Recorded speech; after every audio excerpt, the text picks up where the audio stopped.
Kota Medan, Sumatera Utara kini masuk sebagai daerah kriteria 4 pandemi COVID-19. Terkait hal ini, Gubernur Sumatera Utara Edi Rahmayadi akan menerapkan PPKM darurat mulai Senin 12 Juli mendatang. PPKM darurat akan berlaku hingga 20 Juli mendatang yang juga diperingati Hari Raya Idul Adha. Edi mengatakan pihaknya juga akan mengatur soal pelaksanaan sholat Idul Adha dan juga kegiatan kurban. Terkait PPKM darurat, Pemprov Sumut juga mengeluarkan sejumlah aturan yang mengatur pembatasan kegiatan masyarakat. Untuk informasi lebih lengkapnya, sudah ada jurnalis di Medan.com Mustaqim yang akan melaporkannya untuk Anda. Halo, selamat sore Mustaqim. Ya, selamat sore Siska. Benar sekali bahwa pemberlakuan PPKM darurat akan diberlakukan di Kota Medan, di mana pemberlakuan PPKM darurat itu diumumkan oleh Gubernur Sumatera Utara pada rapat video conference dengan Menko Perekonomian kemarin. Dalam rapat itu turut dihadiri oleh Wali Kota Medan, Bobi Afif Nasution, dan juga Kapolda Sumatera Utara, Irjen Pol Pancaputra. Dan dijelaskan bahwa selama penerapan PPKM darurat diberlakukan di Kota Medan lantaran Kota Medan masuk dalam kriteria level 4 selama pandemi berlangsung di Sumatera Utara. Dan penerapan PPKM darurat di Kota Medan akan berlangsung mulai tanggal 12 Juli atau bersamaan dengan 14 kabupaten kota lainnya sesuai instruksi dari pemerintah pusat. Dan kebijakan itu merupakan sebagai langkah antisipasi penularan virus COVID-19 agar tidak mengalami lonjakan kasus seperti yang terjadi di Pulau Jawa dan juga di Pulau Bali. Dan baik. Ya. Lalu seperti apa persiapan yang dilakukan oleh Pemprov Sumut dan juga Pemkot Medan terkait penerapan PPKM darurat tersebut? Dengan akan berlakunya PPKM darurat di Kota Medan, pemerintah setempat dan juga kepolisian akan melakukan penyekatan di 5 titik kawasan pintu masuk Kota Medan, ini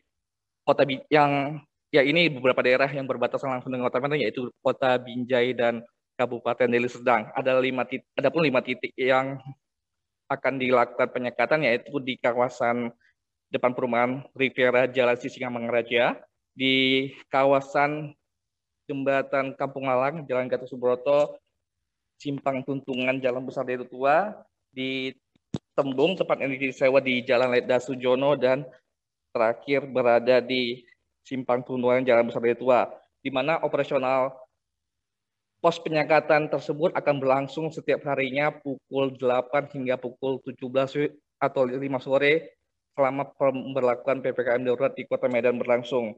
Persiapan lainnya yaitu Pemprov Sumut dan juga Pemko Medan menyiapkan tambahan bed untuk mengantisipasi lonjakan kasus COVID di Sumatera Utara, dan diperkirakan saat ini Kota Medan kekurangan sekitar 750 sampai 900 bed untuk mengantisipasi lonjakan kasus COVID-19 di Kota Medan.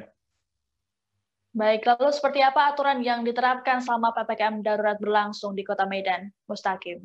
Ya, sekarang ada beberapa kebijakan yang juga nantinya harus dipatuhi selama pemberlakuan PPKM darurat di Kota Medan. Di antaranya, Gubernur Sumatera Utara masih juga menunggu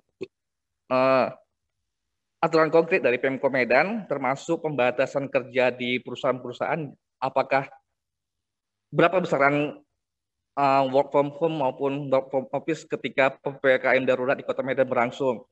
Begitu juga dengan aturan operasional rumah makan dan juga mal-mal yang ada di Kota Medan juga akan diatur jam operasionalnya. Selain itu juga di hari besar keagamaan, Gubernur Sumatera Utara Edi Rahmayadi juga sudah menyatakan bahwa 20 Juli 21 yang jatuh pada bertepatan dengan Hari Raya Idul Adha tidak akan dilaksanakan sholat Idul Adha berjamaah, namun masyarakat diimbau untuk tetap bisa melaksanakan sholat Idul Adha dari rumah masing-masing. Namun untuk pelaksanaan kurban, Gubernur Sumatera Utara Edi Rahmayadi masih tetap mengizinkan, hanya saja ketika pembagian kurban agar tidak terjadi kerumunan masyarakat, ia meminta Wali Kota Medan Bobi Afif Nasution untuk bekerjasama dengan Kepala Lingkungan, Babinsa maupun Babin Kamtinas dalam membagikan daging-daging kurban yang akan diberikan kepada penerimanya. Ya, Siska. Baik, Tribudas, kami akan menampilkan pernyataan dari Gubernur Sumatera Utara Edi Rahmayadi terkait penerapan PPKM darurat di Kota Medan. Berikut adalah cuplikannya. Yang dibicarakan hari ini Pak, kok agak serius kayaknya Pak? Yang dibicarakan adalah antisipasi yang disampaikan oleh pusat bahwa ada yang masuk klasifikasi itu level 4 di Sumatera Utara adalah Kota Medan. Untuk mengantisipasi ini, kenapa dia penyebarannya, penularannya COVID-19 varian Delta itu perbandingannya 1000 banding 1 dengan varian yang Wuhan kemarin, sehingga kecepatan varian menularnya varian ini diantisipasilah untuk supaya tidak terjadi seperti di Jawa dan Bali. Itu ada tindakan-tindakan khusus nanti akan dikeluarkan dari Jakarta untuk melakukan penyekatan yang disebut PPKM darurat. Itu tadi yang dibahas. Terima kasih sudah nonton. Jangan lupa like, subscribe, dan share ya.